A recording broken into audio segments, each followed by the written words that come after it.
In this video, I'm going to share how to repair a textured ceiling. The first thing you want to do is scrape any loose paper or areas that might be falling down. I don't have a video of this, but essentially you want to take any loose areas off. The next step, you're going to take some drywall mud and try and build up the area if you have any paper missing. Even if you don't have any paper missing, the drywall mud is going to help build up that area.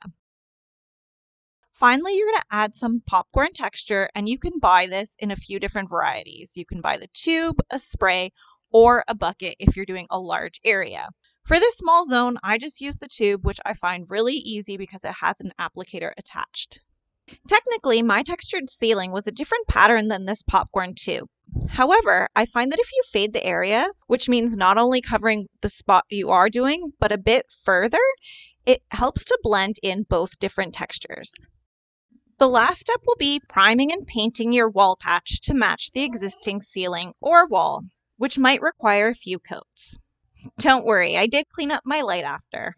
As a recap, you want to scrape any loose paper or texture, add some drywall mud to build up your area, use popcorn patch to add the texture back in, and then prime and paint to match the existing area.